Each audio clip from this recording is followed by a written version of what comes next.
नमस्ते विद्यार्थियों, स्वागत है आप सभी का मेरे गणित एकेडमी चैनल पे। तो आशा करता हूँ मैं आप लोग सब अच्छे हैं, स्वस्थ हैं और आप लोगों की तैयारी बहुत अच्छे से चल रही होगी।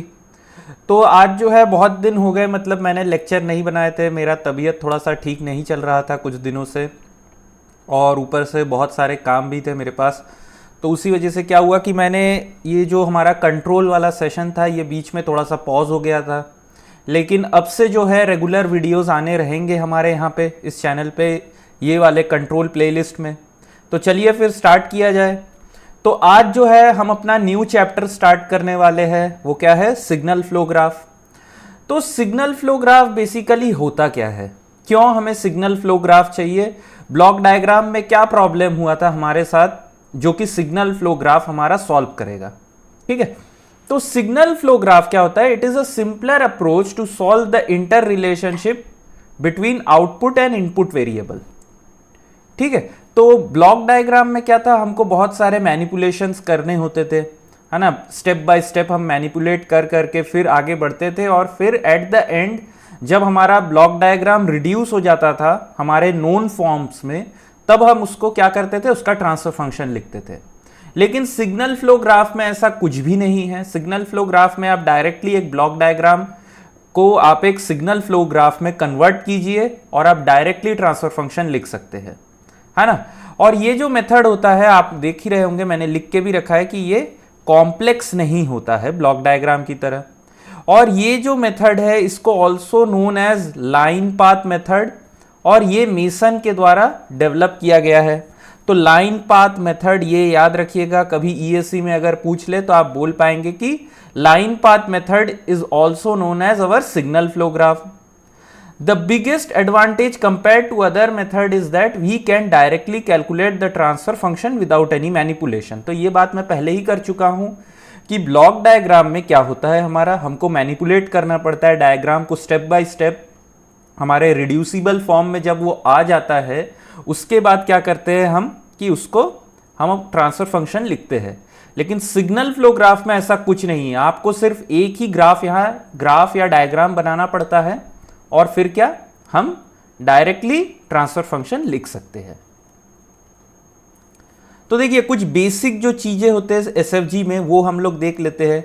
तो देखिए एक नॉर्मल जो एसएफजी होता है वो कुछ इस तरीके से दिखता है। ठीक है, तो हम यहां पे मैं आपको एक्सप्लेन करता हूं कि क्या होते हैं डिफरेंट कंपोनेंट एसएफजी में। तो सबसे पहला जो है वो क्या होता है, ब्रांच होता है। तो ब्रांच क्या है, it is the unidirectional path segment which relates the dependency of N input and output variable. ठीक है, क्या बोला, यूनिडायरेक्शनल पाथ सेगमेंट होता है विच relates the dependency of N input and output variable. जैसे कि ये वाला ए और बी नोड, ठीक है, ए नोड और ये बी नोड है। अभी मैं नोड भी डिफाइन करूंगा क्या होता है, लेकिन अभी आप लोग समझ लीजिए कि ये जो है नोड है, ठीक है, ए नोड बी नोड। तो यहां पे ये जो ए नोड है ये इनपुट है और ये बी नोड जो है ये आउटपुट है। तो आप क्या देख सकते हैं, बी जो है वो इक्वल टू ए है। क्यों, क्योंकि यहां पे जो गेन है वो बेसिकली क्या है, 1 है। तो ब्रांच क्या होता है, यूनिडायरेक्शनल पाथ सेगमेंट। यहां पे देख सकते हैं डायरेक्शन ऑफ जो ब्रांच है वो क्या है, फ्रॉम ए टू बी है, विच relates the dependency of N input. यहां पे मेरा जो इनपुट है वो ए ब्रांच है, आउटपुट नोड क्या है, बी है मेरा। तो बेसिकली ये क्या हुआ, मैंने डिफाइन किया ए और बी के बीच में एक रिलेशनशिप। ठीक है, तो इसी को हम क्या कहते हैं, ब्रांच कहते हैं। जैसे कि ये एक ब्रांच है, ये बी सी डी, तो ये बी सी एक ब्रांच है, सी डी एक ब्रांच है। अब अगर मैं बोलूं तो बी और डी भी एक ब्रांच है जिसके अंदर 2 सब ब्रांचेस है। तो ये सी और ये बी भी एक ब्रांच ही है, लेकिन ये पार्ट ऑफ लूप है। हम देखेंगे लूप क्या होता है। लेकिन ये बी और C, no sorry, C and B ये भी हमारा क्या है, एक ब्रांच होता है। दूसरा क्या पॉइंट है, नोड। तो नोड क्या होता है, the input output points of a junction are called node. तो इनपुट आउटपुट जो जंक्शन होता है वो क्या होता है, नोड होता है। जैसे कि यहां पे देख सकते हैं, ये बी को देखिए, ये बेसिकली आउटपुट है। जब मैं ये ब्रांच को लूं, ए बी ब्रांच को लूं, तो बी जो है ये क्या है, मेरा आउटपुट है। जब मैं BC ब्रांच को लूं तो B मेरा इनपुट है, ठीक है। तो बेसिकली जहां पे भी जंक्शन हो इनपुट आउटपुट पॉइंट का, वो हमारा नोड होता है। अब आप बोलेंगे कि सर यहां A पे तो सिर्फ एक मेरा इनपुट पॉइंट है, ठीक है, इनपुट पॉइंट है, आउटपुट तो है नहीं। तो मैं क्या कर सकता हूं, यहां पे सिंपली और एक बना के मैं नोड एक्सटेंड करके यहां पे कुछ भी x लिख लेता हूं और यहां पे 1 मार्क कर दूंगा। तो अब देख सकते हैं A जो है वो बेसिकली आउटपुट नोड है A और B के लिए, सॉरी A जो है वो मेरा इनपुट नोड है A और B ब्रांच के लिए, लेकिन ये सेम जो A है ये आउटपुट नोड है X और A ब्रांच के लिए, ठीक है। तो समझ लीजिए ये A भी हमारा क्या है, नोड है। सिमिलरली ये D भी नोड है। तो ये मेरा नोड का डेफिनेशन हुआ। थर्ड क्या है, पाथ। तो पाथ क्या होता है, a path is a branch or continuous sequence of branches that is covered from moving from one node to another।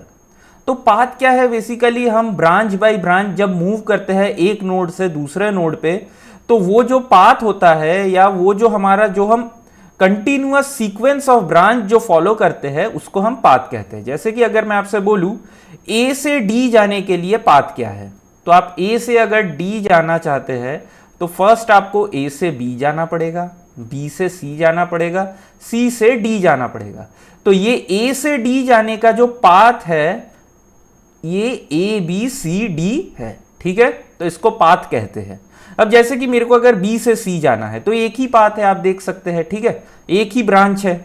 लेकिन जब मेरे को A से D जाना है तो कितने ब्रांच है, 1 2 और 3 ब्रांचेस है, ठीक है। अब जो फोर्थ कंपोनेंट होता है वो क्या है, लूप। तो लूप हम लोग सभी को पता है, अगर मैं एक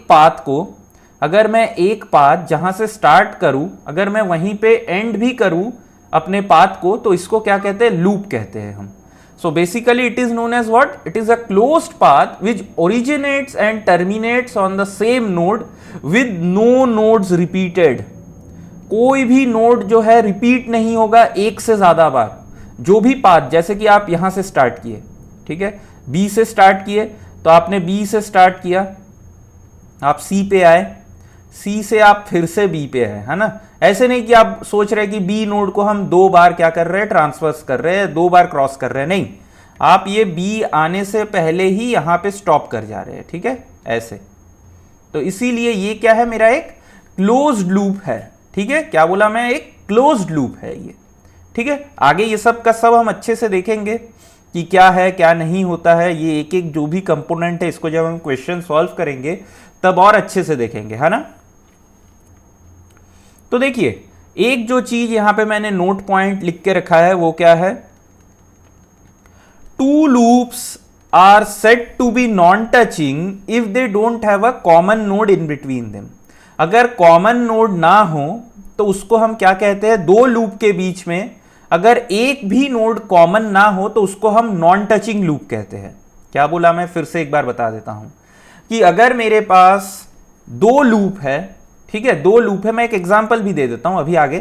तो 2 लूप अगर मेरे पास है, अगर दोनों लूप के पाथ में एक भी नोड कॉमन नहीं है, if there is no common node in between the 2 loops, then that both the loops are known as my non touching loops. अब एक एग्जांपल जैसे कि मैं अगर आपको बताऊं,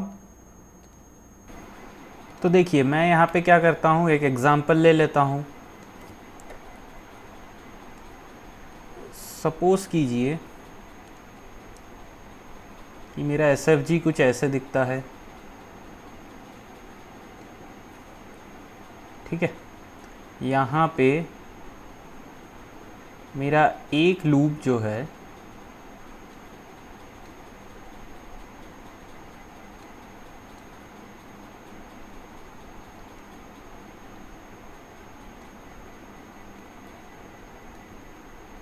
ठीक है, G1 H1 G2 H2।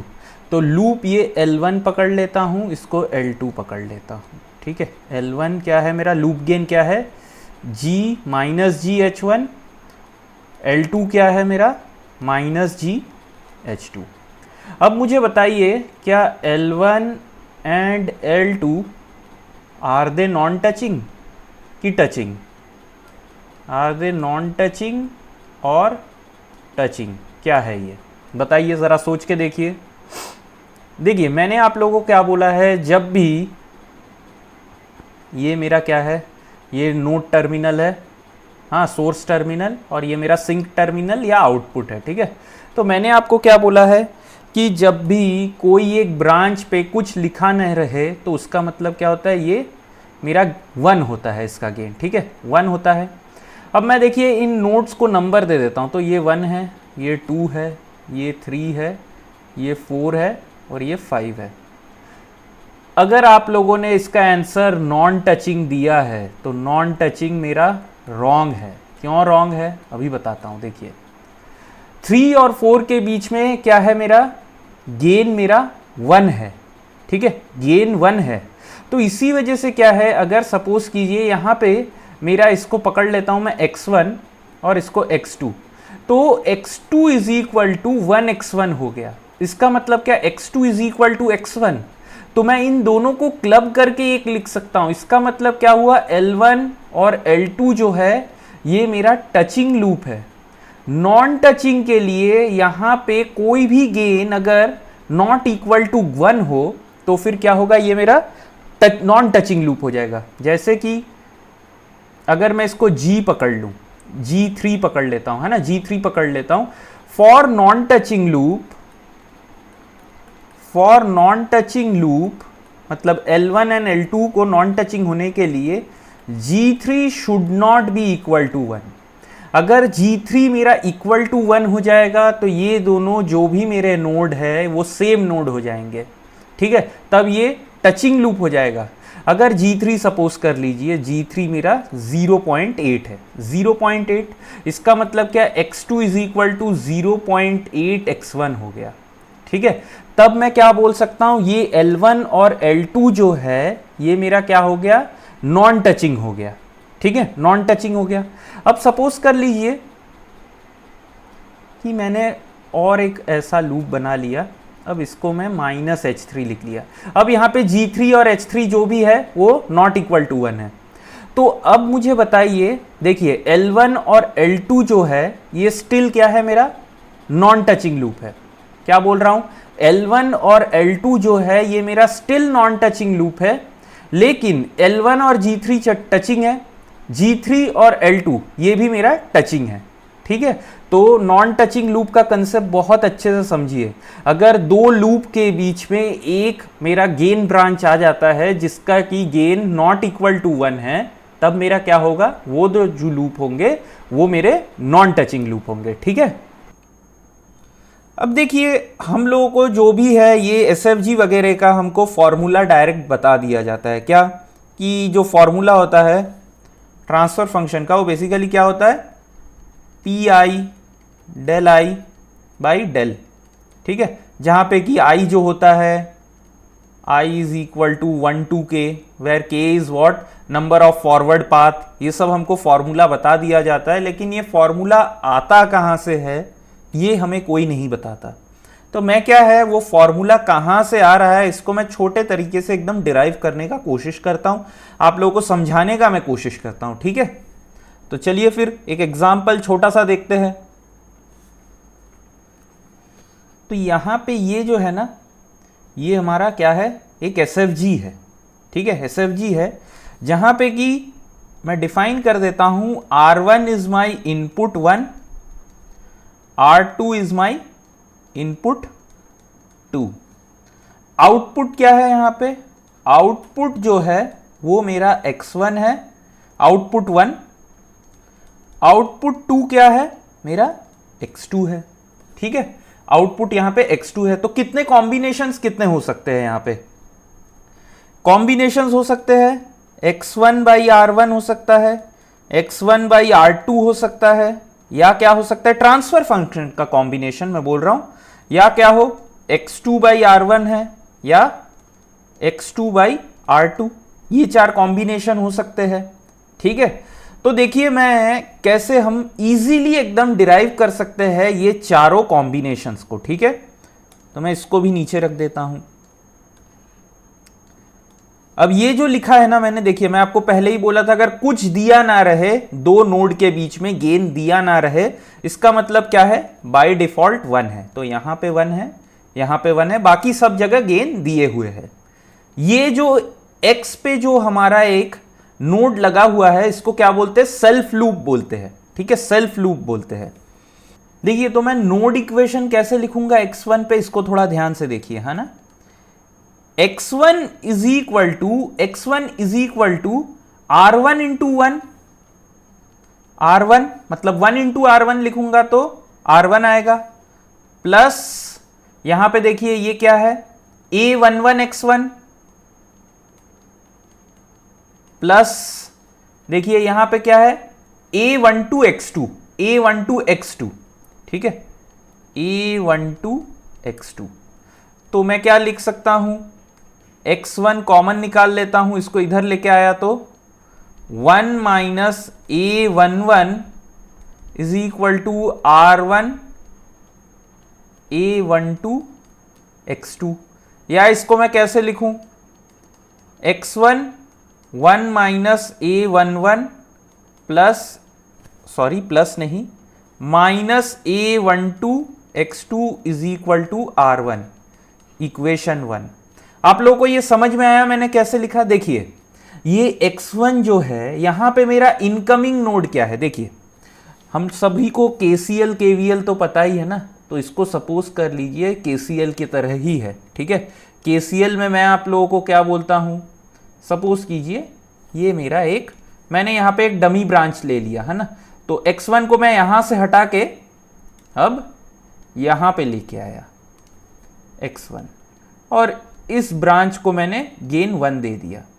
तो अब देखिए यहां पे इनकमिंग ब्रांच क्या क्या है, इनकमिंग ये है, ये भी एक इनकमिंग है, और ये x2 इंटू a12 इनकमिंग है। So incoming gain should be equal to outgoing gain.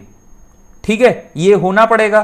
तो अब अगर मैं लिखूं तो x1 इज इक्वल टू जो भी इनकमिंग है, a11 x1 r1 into plus a12 x2, सब मैंने लिख दिया है ना। तो ये वही चीज लिखा हुआ है, incoming every gain is equal to outgoing gain, तो सिंपली वही चीज लिखा हुआ है। अब अगर मैं इसके लिए लिखूं x2 के लिए, क्योंकि ये भी एक आउटपुट हमारा क्या है, आउटपुट नोड है, तो x2 इज इक्वल टू मैं क्या लिख सकता हूं, r2 plus a22 x2 plus a21 into x1। अब इसको भी इस फॉर्म में लिख लेता हूं थोड़ा सा, तो देखिए कैसे लिखूंगा इसको, minus a21 x1 plus 1 minus a22 x2 is equal to r2, equation 2। तो मेरे को इक्वेशन 1 और इक्वेशन 2 मिल गया। अब मैं क्या करूंगा, बहुत अच्छे से देखिए, मेरे को x1 और x2 का वैल्यू चाहिए, तो मैं क्या करता हूं, सिंपली क्रैमर रूल लगा लेता हूं, है ना। क्रैमर रूल लगाता हूं, हमने पढ़ा है वो मैट्रिक्स एंड डिटर्मिनेंट में। तो देखिए x1 को मैं क्या लिख सकता हूं, अगर मेरे को इसको मैट्रिक्स फॉर्म में लिखना हुआ तो कैसे लिखूंगा, देखिए जरा, 1 माइनस a11 माइनस a12, ये क्या होगा, माइनस a21, और ये 1 minus a22, x1 x2 is equal to r1 r2। Simply मैंने ऐसे लिख लिया। अब मेरे को क्रैमर रूल लगाना है, तो मैं क्या करता हूं, x1 इज इक्वल टू, यहां पे मैं क्या करूंगा, तो इसको ना मैं यहां पे सॉल्व करने से अच्छा मैं पीछे सॉल्व करता हूं, है ना, नेक्स्ट पेज में सॉल्व कर लेता हूं तो अच्छा रहेगा, इसको तो फिर ज़्यादा स्पेस मिल जाएगा। तो x1 को मैं क्या लिख सकता हूं, देखिए बहुत अच्छे से, यहां पे x1 फाइंड कर रहा हूं, इसका मतलब क्या, कॉलम पूरे 1 को रिप्लेस करूंगा, 1 माइनस a1, सॉरी ये वाला जो फर्स्ट कॉलम है इसको रिप्लेस करूंगा किससे, बी मैट्रिक्स से, तो r1 r2 minus a12 1 minus a22 divided by delta, जहां पे कि मेरा डेल्टा जो है वो ए मैट्रिक्स का डिटर्मिनेंट है, जो कि क्या होता है, 1 minus a11 minus A12 minus A21 1 minus A22। ठीक है, ये लिखा हुआ है। अभी इसको रहने देते हैं, इसको बाद में सॉल्व करेंगे हम लोग। अच्छा, नहीं तो सॉल्व कर ही लेते हैं। 1 माइनस A11 1 माइनस A22 और ये माइनस A21 इंटू A12। ठीक है, इसको अगर थोड़ा और अच्छे से लिखूंगा तो क्या आएगा, 1 और ये minus A11 minus A12 plus A11 into A22 minus A21 into A12। तो इतना अभी लिख के रखते हैं और इसको थोड़ा सा सॉल्व करते हैं। ठीक है, तो इसको अगर सॉल्व करूंगा तो क्या आएगा, x1 is equal to R1 1 minus A22 और ये क्या होगा plus R2 A12 divided by 1 minus A11 minus A12 plus A11 into A22 minus A21 into A12। ठीक है, ये मेरा आ गया। अब मैं अगर इसको सेपरेट कर लूं तो क्या होगा, x1 is equal to,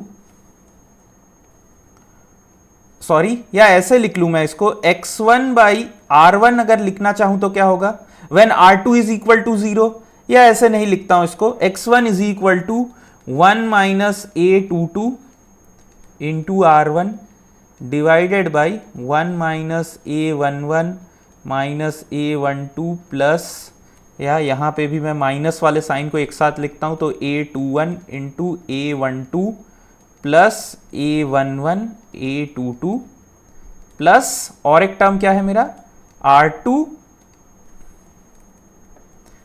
A12 into R2 divided by ये पूरा जो टर्म है, तो मैं थोड़ा कॉपी पेस्ट कर लेता हूं इसको। अब एक इंपॉर्टेंट चीज जो है हमको नोट करना है, सिमिलरली आप लोग x2 के लिए भी निकाल सकते हैं, है ना, x2 के लिए भी आप लोग निकाल सकते हैं, आप लोग कैलकुलेट करेंगे, वो मैं आप लोग के लिए छोड़ रहा हूं। तो जब आप लोग नोट्स बनाएंगे आप लोग x2 के लिए भी डिराइव करेंगे, है ना। तो देखिए, अब मैं आप लोगों को, हम सभी को मेसन गेन का फॉर्मूला पता है, क्या होता है मेसन गेन में, हमारा जो टीएस होता है वो क्या होता है, output by input which is equal to P I del I divided by del. जहां पे कि ये जो डेल होता है ये बेसिकली क्या होता है, del is equal to 1 minus individual loop gain, ठीक है, plus product of two non touching loop minus product of 3 non touching loop, ऐसे ही ये चलते रहता है। ठीक है, तो अब मैं आप लोगों के साथ ना कुछ चीज आप लोगों को दिखाना चाहता हूं। देखिए, तो ये सब चीज मैं आशा करता हूं आप लोगों ने नोट कर लिया है। तो मैं इसको क्या करूंगा ना, इसको थोड़ा इरेज कर देता हूं, है ना, इसको इरेज कर लेता हूं, या ये डायग्राम को मैं एक काम करता हूं कॉपी कर लेता हूं पीछे पूरे को, क्योंकि मेरे को आप लोगों को स्लाइड भी देना है तो उसमें अच्छा नहीं लगेगा, मतलब अगर मैं कुछ हटा देता हूं तो देखिए ये आ गया यहाँ पे, और ये पूरा रिजल्ट को मैं कॉपी कर लेता हूं नेक्स्ट पेज पे।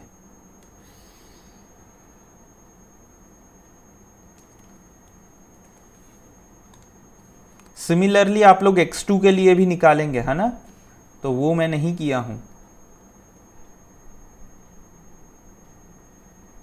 अच्छा, तो ये थोड़ा गड़बड़ हो गया, मतलब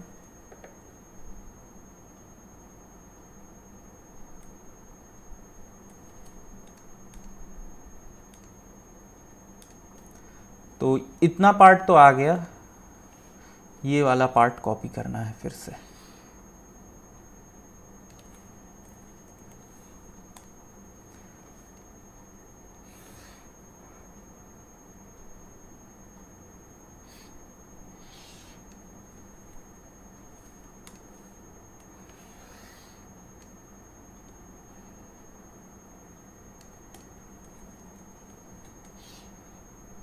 तो अब क्या करेंगे, हम थोड़ा सा कंपैरिजन करेंगे। देखिए, अगर मेरे को x1 बाई R1 लिखना है, x1 बाई R1 अगर मैं लिखूं when R2 is equal to 0, तो आपको क्या दिख रहा है, 1 माइनस A22। तो यहां पे बहुत अच्छे से ध्यान दीजिए, PI इंटू डेल आई होगा डिवाइडेड बाई डेल। तो PI क्या है, फॉरवर्ड पाथ गेन।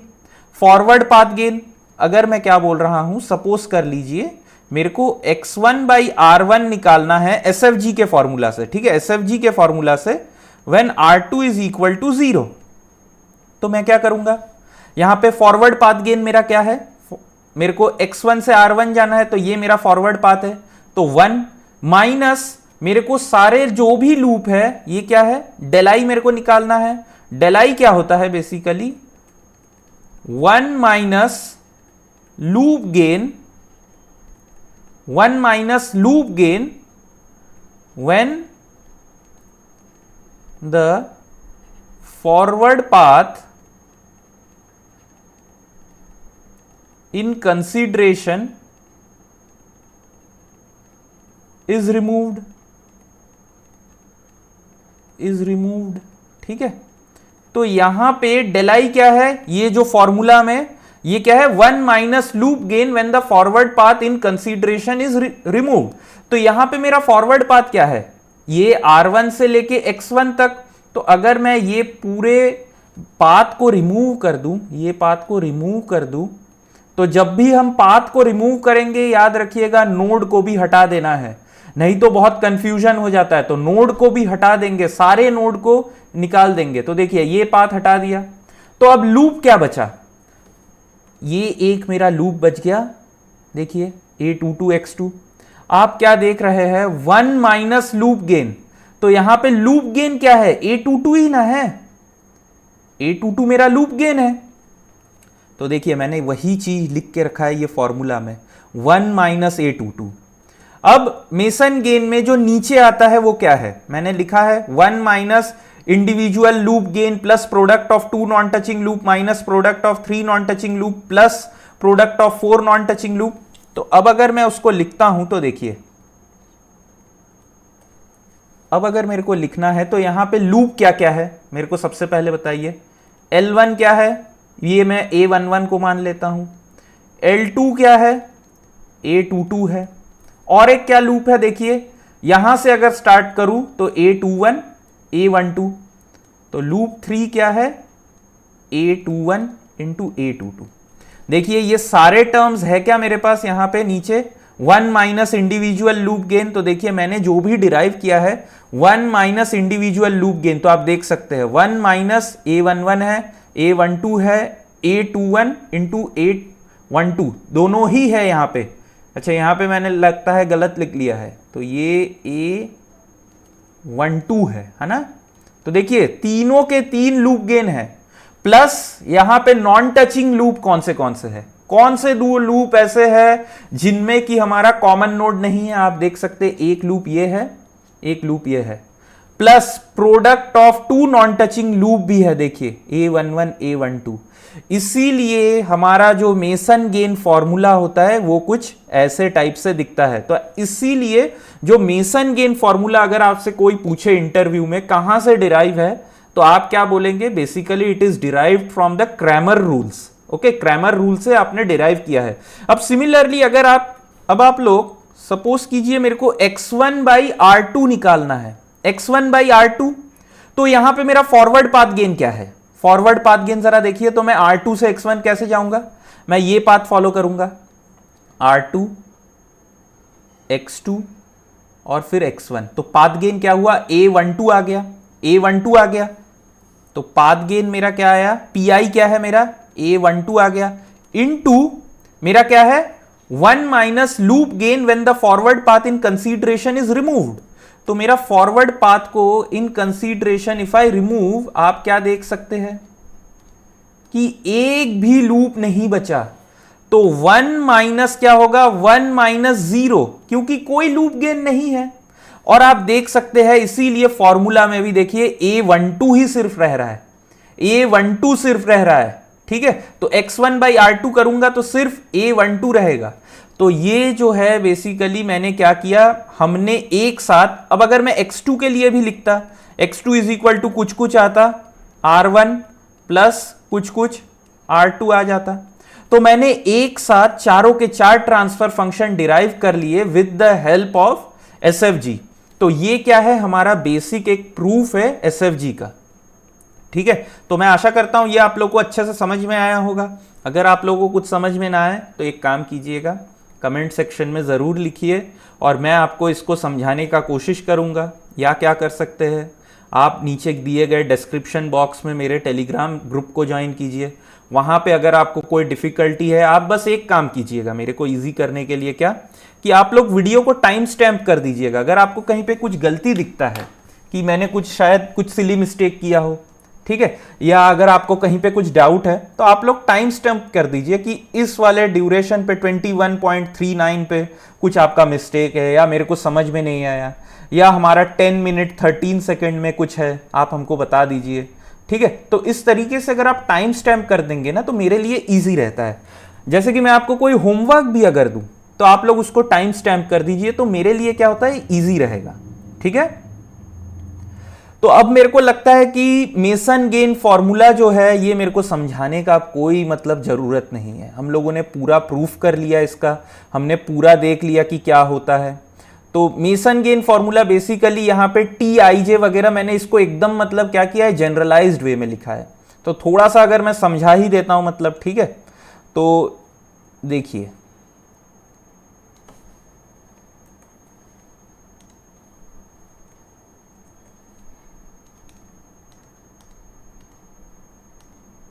तो इस डायग्राम के रेस्पेक्ट में आपको थोड़ा सा मैं समझा देता हूं, है ना। मतलब कहीं पे भी कुछ डाउट हमको नहीं रहना चाहिए कभी, हाँ, पढ़ते पढ़ते। तो देखिए ये मैंने एक जनरलाइज्ड फॉर्मूला लिखा है मेसन गेन का। अब TIJ मतलब क्या, सपोज कीजिए मेरे को ट्रांसफर फंक्शन निकालना है जब मेरा इनपुट R1 है और आउटपुट X1 है। तो I मेरा क्या डिनोट करता है, यहां पे I मेरा इनपुट का नोड डिनोट करता है, इनपुट नोड नंबर,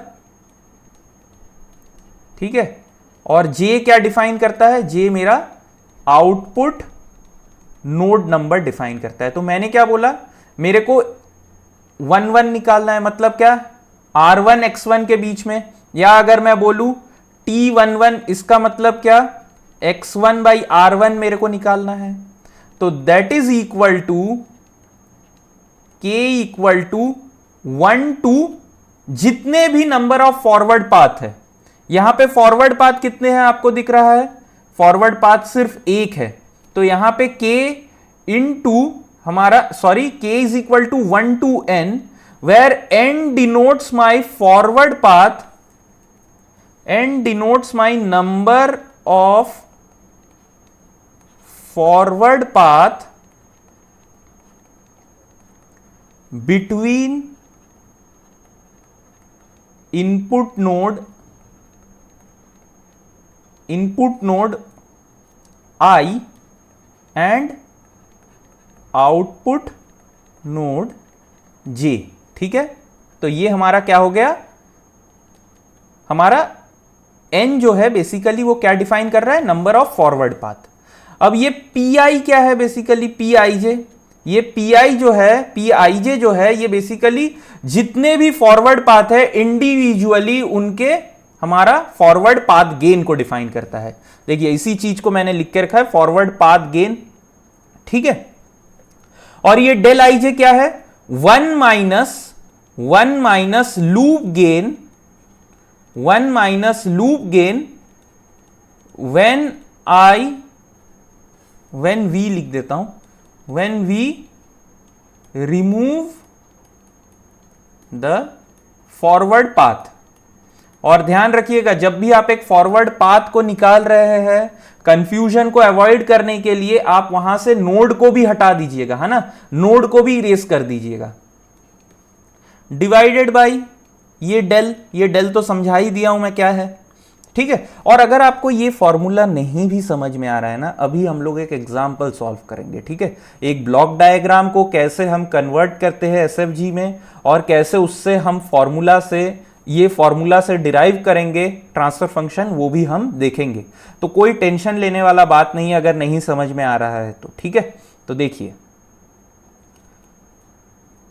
तो हम अब देखिए यहां पे क्या होता है, बेसिकली हमारा जो क्लासिकल कंट्रोल सिस्टम होता है वहां पे क्या है, सिंगल इनपुट सिंगल आउटपुट होता है। तो ये कंसेप्ट ऑफ आईजे जो है ये हट जाता है ना, आईजे कंसेप्ट ही हट जाता है। तो इसीलिए हमारा क्या रहता है, जो टेक्स्ट बुक में नॉर्मल हम लोग देखते हैं वो कुछ फॉर्मूला इस तरीके से दिखता है, पी के इंटू डेल के डिवाइडेड बाई हमारा डेल्टा, ठीक है। तो जैसे कि सपोज कीजिए हमको क्या पता है कि इसका ट्रांसफर फंक्शन जो है क्या होता है, इस टाइप का ब्लॉक डायग्राम का C S by R S is equal to क्या है, G S divided by 1 plus G H S, ठीक है, क्योंकि ये नेगेटिव फीडबैक है। अब हम इस ब्लॉक को कैसे कन्वर्ट करेंगे एसएफजी में, हम लोग थोड़ा सा देखते हैं। देखिए स्टेप बाय स्टेप बताऊंगा, कोई भी मतलब इशू नहीं आएगा। सबसे पहले क्या करेंगे, हम नोड्स को नंबर करेंगे। तो इनपुट नोड को नंबर देंगे, अगर कोई कंपैरेटर आता है उसको एक नंबर देंगे, अगर कोई टेक ऑफ पॉइंट आता है तो उसको भी नंबर देंगे, और आउटपुट को भी एक नोड नंबर दे देंगे।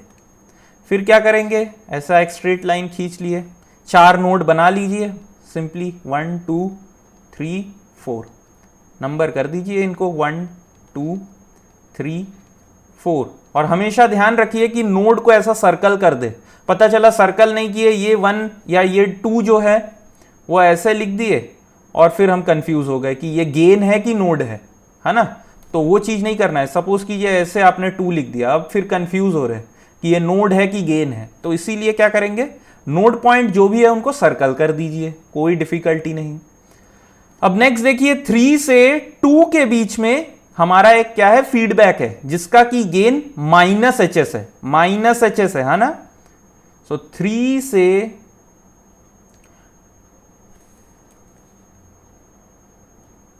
से 2 हमारा एक फीडबैक पाथ है जिसका कि गेन माइनस एच एस है, और 2 से 3 में फॉरवर्ड पाथ गेन है क्या, या फॉरवर्ड ब्रांच गेन भी बोल सकता हूं, वो क्या है, जीएस है। बाकी सब जगह अगर कुछ भी नहीं बोला गया है तो 1 1 ले लेंगे, ठीक है। अब हम ये फॉर्मूला अप्लाई करते हैं जो भी हमने अभी देखा है। तो यहां पे नंबर ऑफ फॉरवर्ड पाथ कितने हैं, फॉरवर्ड पाथ 1 है, P1 क्या है मेरा फॉरवर्ड पाथ। तो P1 क्या है, 1 से 2, 2 से 3, 3 से 4, और इसका गेन क्या है, GS है। डेल 1 कैलकुलेट करते हैं, इसको कोफैक्टर भी बोलते हैं। देखिए इसको मैंने क्या लिख के रखा है, ये जो है कोफैक्टर ऑफ पाथ भी बोलते हैं, ठीक है, इसको कोफैक्टर ऑफ द पाथ भी बोलते हैं। तो देखिए ये डेल 1 बेसिकली क्या है कि अगर मैं ये P1 पाथ को कंप्लीटली रिमूव कर दूं तो मेरे क्या क्या लूप बचते हैं। तो देखिए मैंने आपको पहले ही बोला है, जो भी पाथ गेन को निकालेंगे आप वहां से नोड को इरेज कर देंगे, है ना। तो नोड इरेज कर देने से हमको बहुत ईजी रहता है। नहीं तो देखिए अगर नोड नहीं इरेज करूंगा ना, देखिए ऐसे रख दिया और मैं अब ऐसे ऐसे आ रहा हूं, तो इसमें ना कंफ्यूजन हो जाता है कभी कभी। तो इसीलिए नोड को भी हटा दीजिए, है ना। तो नोड हटा देने से सिंपल हो जाता है। और तो अब आपको क्या देख रहा है, 1 माइनस लूप गेन, कोई लूप बन रहा है क्या, कोई भी लूप नहीं बन रहा है। तो 1 माइनस 0, ये 1 आ गया। अब डेल्टा कैलकुलेट करना है, तो डेल्टा मेरा क्या है, फिर से मैं इसको ज्वाइन कर देता हूं।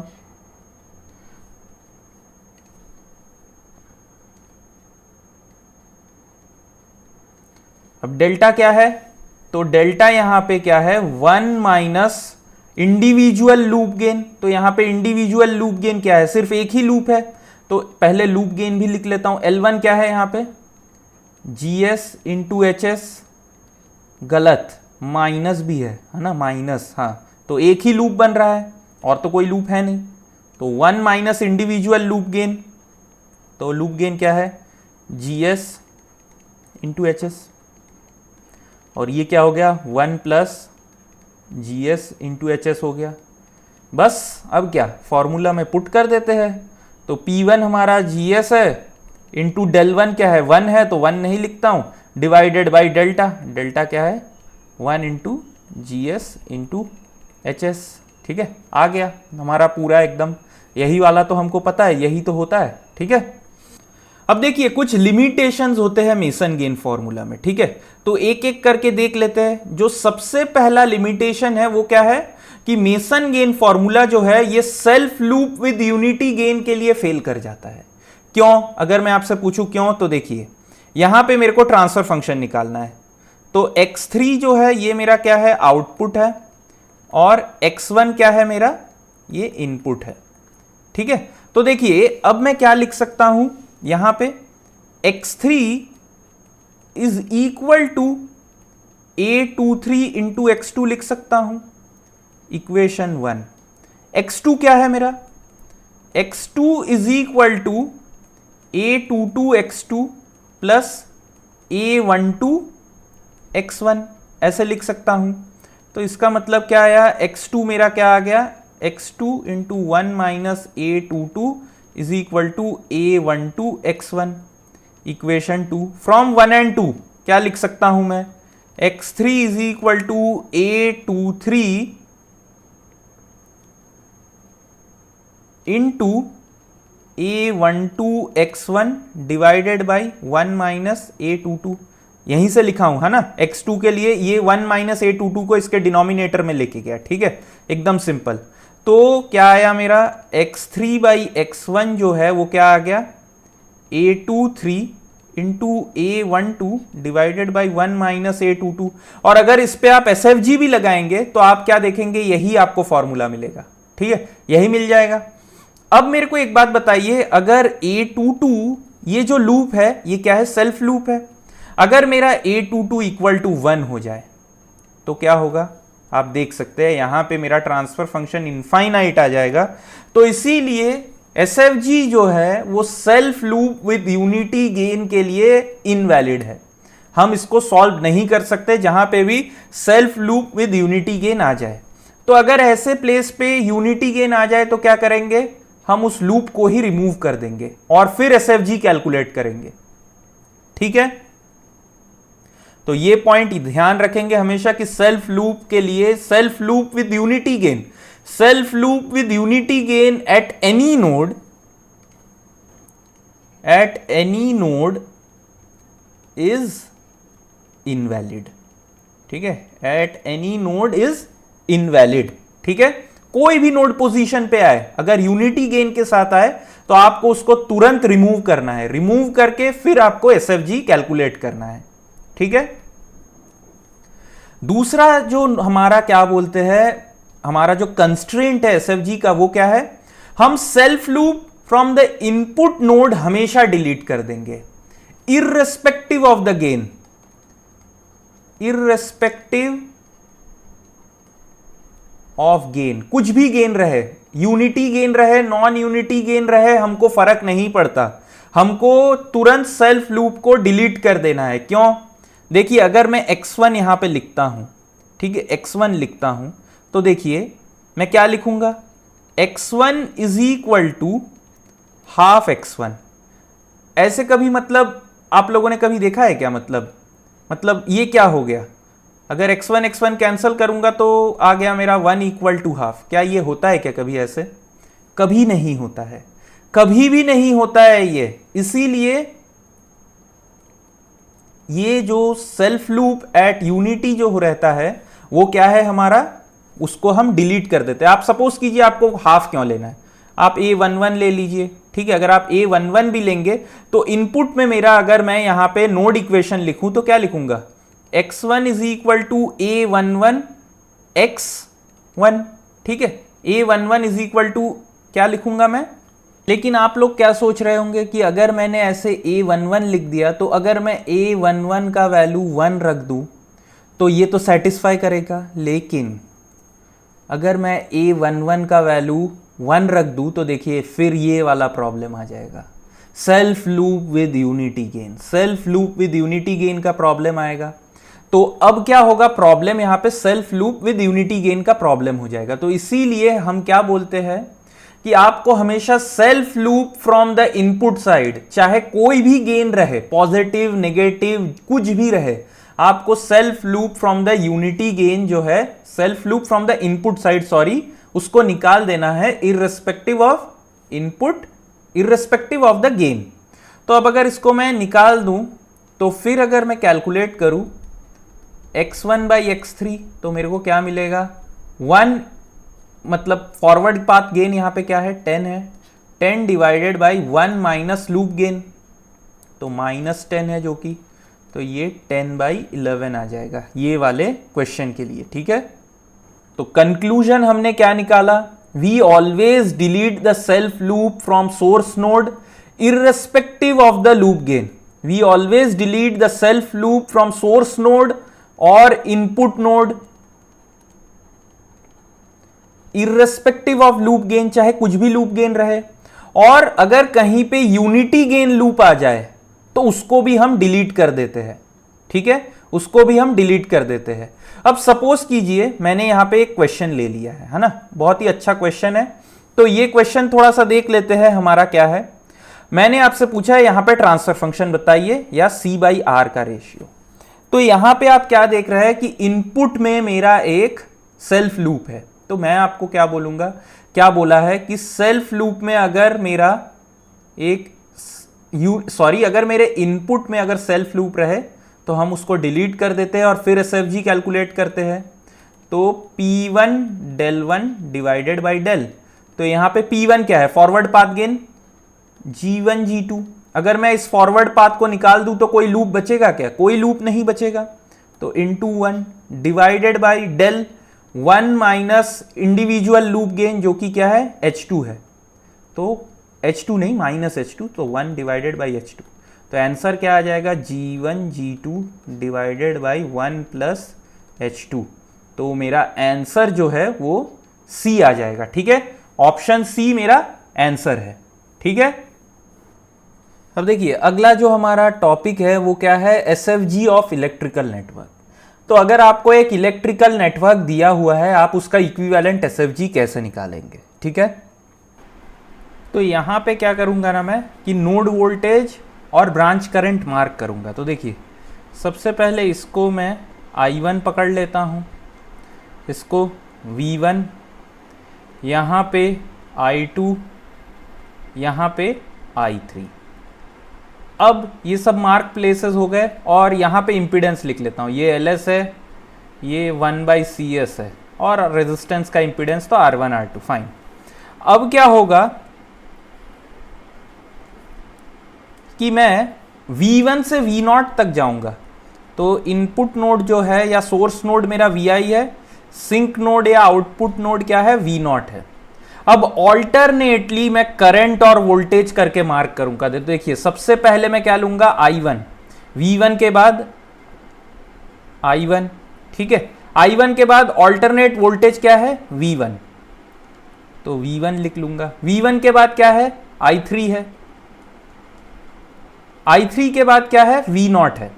बस ये आपको ध्यान में रखना है। अब मेरे को नोड एनालिसिस और KVL लिखना है। तो देखिए सबसे पहले मैं I3 को क्या लिख सकता हूं, मैंने जो भी यहां पे माने हैं ना, मतलब जो भी नोड वोल्टेजेस माने हैं या नोड मतलब ब्रांच करंट माने हैं, उनके लिए मेरे को इक्वेशंस लिखने हैं। तो देखिए नोड वोल्टेज और ब्रांच करंट के लिए तो सबसे पहले ब्रांच करंट I1 है, तो I1 को मैं क्या लिख सकता हूं, VI minus V1 by R1, equation 1। V1 को क्या लिख सकता हूं, V1 को मैं लिखूं अगर LS इंटू I2। ठीक है, लेकिन I2 यहां पे कहीं पे है क्या मेरा नोड, तो प्रॉब्लम हो जाएगा अगर मैं I2 लिख लूंगा, है ना। तो मैं इसको क्या करूं, रिप्लेस कर लेता हूं LS को I1 माइनस I3। क्यों I1 माइनस I3, क्योंकि I2 जो है वो क्या है I1 माइनस I3 है, तो रिप्लेस कर लिया। अब मेरा क्या हुआ, V1 भी लिख दिया, अब I3 लिखना है मेरे को, I3। तो I3 को मैं क्या लिख सकता हूं, I3 को मैं लिख सकता हूं क्या, V1 minus V0, V1 minus V0 divided by 1, sorry divided by 1/CS लिख लूं, या क्या लिख सकता हूं, V1 minus V0 into CS। ये मेरा इक्वेशन 3। तो यहां पे एक ट्रिक है छोटा सा। क्या ट्रिक बोला, आपको ब्रांच करंट और हमारा नोड वोल्टेज ऑल्टरनेटली लिखते जाना है। तो देखिए I1, यहां पे I1 लिखा, फिर V1, फिर उसके बाद क्या लिखूंगा मैं, वोल्टेज आ गया, वोल्टेज के बाद फिर से ब्रांच करंट क्या है मेरा, नेक्स्ट ब्रांच करंट वो I3 है, फिर उसके बाद क्या है देखिए आप देख सकते हैं, नेक्स्ट हमारा नोड वोल्टेज। तो नोड वोल्टेज मैंने लिख लिया, ठीक है। अब धीरे धीरे करके इसको लिखते हैं। तो देखिए I1 क्या है, VI minus V1 by R1। तो I1 is equal to VI, इसको ऐसे लिख लूं अगर, देखिए ये इक्वेशन को मैं ऐसे ओपन कर सकता हूं क्या, VI divided by R1 minus V1 by R1। तो यही चीज मैं किया हूं, देखिए VI R1 माइनस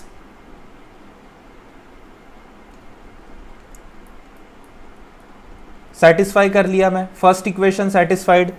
अब सेकेंड इक्वेशन को देखिए, V1 लिखना है, V1 इज इक्वल टू क्या लिख सकता हूं, LS इंटू I1। तो नॉर्मल यहां पे LS इंटू I1 लिख लिया, माइनस LS इंटू I3। तो देखिए ये माइनस LS, तो अगर मैं V1 का नोड इक्वेशन लिखूंगा तो क्या आएगा, V1 is equal to LS I1 minus LS I3, एकदम लिख दिया। तो इक्वेशन 2 भी सेटिस्फाई। अब इक्वेशन 3 को सेटिस्फाई करवाते हैं। तो इक्वेशन 3 क्या है मेरा, I3 is equal to V1 CS। तो यहां पे CS लिख दीजिए, minus V0 CS, minus V0 CS, तो माइनस CS। ये आपका क्या हो गया, SFG of the electrical network complete आपने लिख दिया। अब आप क्या कर सकते हैं, इसका ट्रांसफर फंक्शन लिख सकते हैं, ठीक है, बहुत अच्छे से ट्रांसफर फंक्शन लिख सकते हैं SFG से, मैंने आपको बताया है। तो ये क्या हुआ, SFG ऑफ इलेक्ट्रिकल नेटवर्क हुआ। अब एक छोटा सा ट्रिक है जिससे कि आपको ये सब इक्वेशंस लिखना ही नहीं पड़ेगा। वो ट्रिक क्या है देखिए मैं आपको बताता हूं।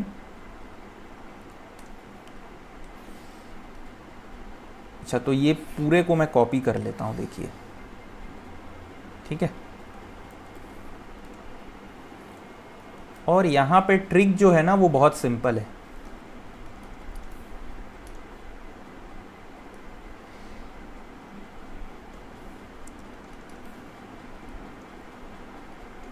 देखिए आप स्टार्ट करेंगे VI से और एंड करेंगे V0 पे।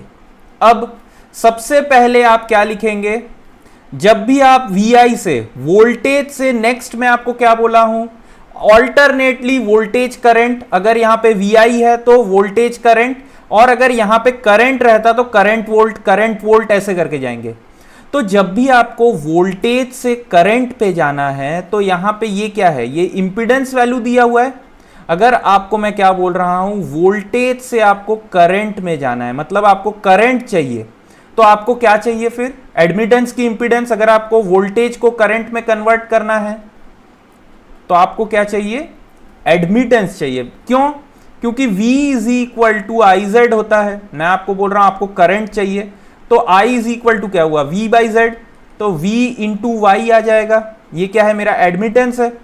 तो यहां पे इंपीडेंस R1 है, तो इसीलिए आप इस ब्रांच में आपको क्योंकि करंट पे जाना है तो आप यहां पे एक नोड बना लीजिए, और इस नोड पे आप क्या लिखेंगे, जो इंपीडेंस है उसका एडमिटेंस ले लीजिए। तो देखिए 1/R1 लिख लिया आपने।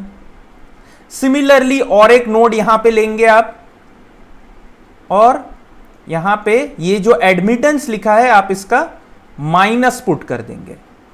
यहां पे आपका जो भी है वो करंट है, आपको नहीं पता क्या है, कौन सा ब्रांच करंट है, क्या है, छोड़ दीजिए, बस आप इतना मार्क रखिए कि यहां पे करंट है, यहां पे इस नोड पे करंट है। तो नेक्स्ट ऑल्टरनेट जो नोड रहेगा यहां पे वोल्टेज रहेगा। आपको अब करंट पता है, आपको वोल्टेज चाहिए, तो V इज इक्वल टू क्या होता है, आपको V फाइंड आउट करना है। आपके पास I गिवन है, तो आप क्या करेंगे, Z इंटू आई, मतलब आपको इंपीडेंस चाहिए। तो आप इस ब्रांच में जो भी आपका हमारा एलिमेंट है उसका आप क्या लिखेंगे, इंपीडेंस लिखेंगे। तो यहां पे L है, L का इंपीडेंस क्या होता है, LS होता है। सिमिलरली यहां पे और एक ब्रांच नोड आएगा जिसमें कि करंट रहेगा, और यहां से आप एक फीडबैक लेंगे और जो भी इंपीडेंस यहां पे लिखे उसको नेगेटिव डाल देंगे। अब देखिए इस नोड पे आपको वोल्टेज पता है, आपको करंट चाहिए, तो फिर से वही बात की एडमिटेंस लिखेंगे। तो नेक्स्ट एलिमेंट हमारा क्या है, नेक्स्ट एलिमेंट आपको क्या दिख रहा है, नेक्स्ट एलिमेंट जो है ये हमारा क्या है, ये हमारा कैपेसिटर है। कैपेसिटर का एडमिटेंस क्या होता है, CS होता है, ठीक है, CS होता है। सिमिलरली अब आप क्या करेंगे, यहां से आप -CS लिख लिए, ठीक है, -CS आप लोगों ने लिख लिया। अच्छा तो देखिए यहां पे मैंने एक मिस्टेक कर दिया है, देखिए यहां पे V0 मेरा क्या था, V0 के लिए ही तो मैंने इक्वेशन लिखना भूल गया। देखिए पहले VI लिखा था, VI से I1 लिखा, I1 से V1 लिखा, फिर V1 से I3 लिखा। सिमिलरली I3 के बाद नेक्स्ट क्या है मेरा, वोल्टेज है ना, तो V0 तो लिखना पड़ेगा। तो V0 क्या है मेरा, I3 इंटू R2 है ना, I3 इंटू R2। तो देखिए I3 यहां पे है तो ये R2 यहां पे आएगा। मैं वही सोचूं मतलब यहां पे क्या हो गया, कुछ मिसिंग लग रहा है, तो ये R2 आएगा। आपको स्टार्ट VI से करना है और एंड V0 पे करना है। तो अभी आप I पे है, I यहां पे I है। नेक्स्ट क्या है, आपको वोल्टेज, मतलब इस नोड पे आपको करंट पता है, आपको वोल्टेज चाहिए, तो बात फिर से वही हो गई। तो आप क्या लिखेंगे, इंपीडेंस लिखेंगे। तो नेक्स्ट क्या है मेरा, R2 है, R2 का इंपीडेंस क्या है, R2 ही रहेगा। अब यहां पे ये फीडबैक नहीं करेंगे, आप फीडबैक नहीं करेंगे, पहले जैसे था फीडबैक हो रहा था। अब लास्ट वाला जो एलिमेंट रहता है ना, जब आप V0 पे पहुंच गए तब आपको फीडबैक नहीं करना है। तो देखिए शॉर्टकट से मैंने और एक क्वेश्चन यहां पे फ्रेम किया है, ठीक है, एक ऐसा ही रैंडम सा क्वेश्चन मैंने फ्रेम कर लिया है। तो इसके लिए हम SFG बनाते हैं, ठीक है। तो देखिए यहां पे मैं सारे ब्रांचेस का पहले इंपीडेंस लिख लेता हूं। तो ये 1 ओम होगा, ये 2S होगा, ये 1/3S होगा, ये 4 होगा, यहां पे क्या होगा 1/5S होगा, और यहां पे 6S होगा, ठीक है। अब एकदम सिंपल, आपको सबसे पहले क्या करना है, यहां पे क्या दिया हुआ है, VI दिया हुआ है। तो ऑल्टरनेटली आपको वोल्टेज फिर करंट, फिर से वोल्टेज फिर करंट फिर वोल्टेज पे आना है। तो सबसे पहले यहां पे VI दिया हुआ है, आप यहां पे V0 मार्क कर लीजिए बस। अब इसके बाद जो नेक्स्ट हमारा नोड रहेगा ये करंट रहेगा। यहां पे एलिमेंट देखिए क्या है, यहां पे एलिमेंट है मेरा रेजिस्टेंस। तो मैं क्या बोला, आपको VI गिवन है, आपको VI गिवन है, आपको करंट फाइंड आउट करना है। तो क्या है, I is equal to VI/Z होगा फिर, है ना, मतलब VI इंटू Y। तो आपको इस ब्रांच का एडमिटेंस यहां पे पुट कर देना है। तो एडमिटेंस क्या होगा, 1 ही होगा ऑब्वियसली, रेजिस्टेंस का एडमिटेंस 1 होगा। साथ ही साथ यहां से आप एक ये एडमिटेंस का नेगेटिव लिख लेंगे -1, और ये जो नोड है यहां पे आपको वोल्टेज मिल रहा है। अब देखिए आपके पास करंट है, आपको वोल्टेज फाइंड आउट करना है। मैं क्या बोल रहा हूं, current given, you need to find voltage. तो क्या लिखेंगे आप, V is equal to IZ लिख लेंगे, IZ। तो नेक्स्ट एलिमेंट क्या है यहां पे, देखिए ये रेजिस्टेंस के बाद ये नेक्स्ट एलिमेंट मेरा इंडक्टर है। तो इसका इंपीडेंस क्या होगा, 2S होगा। तो 2S लिख लीजिए। साथ ही साथ जो नेक्स्ट नोड रहेगा वहां से एक फीडबैक आएगा -2S, ठीक है, -2S का। अब ये जो नोड है ये मेरा करंट है, आपको फिर से वोल्टेज पता है, आपको करंट चाहिए, तो आप क्या लिखेंगे, एडमिटेंस लिखेंगे। नेक्स्ट एलिमेंट क्या है मेरा, कैपेसिटर है, कैपेसिटर का इंपीडेंस 1/3S है, तो एडमिटेंस क्या होगा, नॉर्मल 3S होगा। और फिर से आप फीडबैक ले लेंगे नेगेटिव ऑफ दिस एडमिटेंस जो कि -3S होगा। मेरे को लग रहा है यहां पे मेरा स्पेस कम हो जाएगा, तो मैं थोड़ा सा ये VI को क्या करता हूं, इरेज करके और आगे ले लेता हूं, है ना।